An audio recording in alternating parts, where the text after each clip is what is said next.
What's the wildest workplace prank you've pulled that backfired? Back when I was working in a mid-sized marketing office, we had a running tradition of harmless pranks. Rubber bands on the spray nozzle in the kitchen sink, swapping someone's desk drawers, things like that. Everyone was in on it, even the managers, and it was just part of the office culture. I'd been there for about a year and was known for taking the jokes a little further than most, but always in a way that got a laugh. One afternoon, I got the idea to mess with my coworker Dan. He was notorious for being overly protective of his workstation. His desk was always immaculate, not a single paper out of place, pens lined up perfectly. He'd even lock his computer every time he walked away, even if it was just to grab coffee. I figured if I could get past his defenses, it would be the ultimate prank. I waited until he took his lunch break, then I put my plan in motion. Dan had two monitors, both facing slightly toward the wall. I took a screenshot of his entire desktop, complete with all his icons exactly where they were, and set it as his wallpaper. Then I hid all the actual icons so it looked like nothing had changed. On top of that, I locked the taskbar so he couldn't move anything around. The idea was that he'd come back, try to click something, and nothing would work. But I didn't stop there. I also plugged a wireless mouse dongle into the back of his computer and kept the mouse hidden at my desk. That way, I could move the cursor around without him knowing why. When Dan came back, I casually watched from across the room. He sat down, moved his mouse, and clicked. Nothing. He tried again. Still nothing. He frowned, leaning closer to the screen,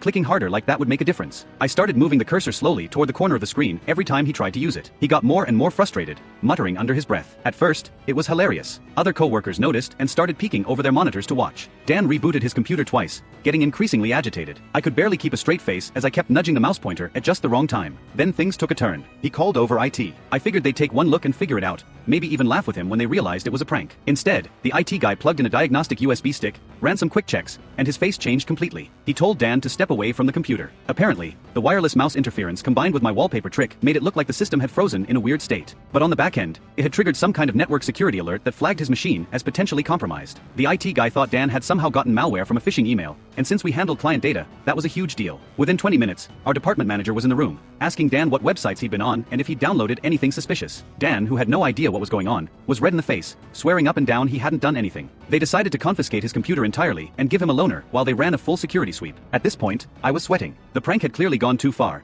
but I wasn't sure how to back out without making it worse. I tried to hint to the IT guy that maybe it wasn't what they thought, but he was deep into this could be a breach mode. By the time the day ended, Dan was sitting at his desk fuming, and half the office thought he'd done something to infect the network. The next morning, I went to our manager and confessed. She stared at me for a long moment, then called in the IT lead. I explained exactly what I'd done. Screenshot, hidden icons, wireless mouse, and watched as the IT guy's frustration shifted from thinking he'd been fighting a cyber attack to realizing he'd been chasing a ghost. They restored Dan's computer that afternoon, but the damage to his mood was done. He didn't speak to me for a week, and even after that, the jokes between us were never quite the same. I got a formal write-up for disrupting workflow and interfering with IT operations, and the office prank policy got rewritten with my name indirectly all over it. What was supposed to be a quick laugh ended up wasting hours of IT time, making my coworker look bad, and nearly getting me suspended. The next time someone suggested a prank, I just smiled and kept my hands far away from anyone's computer.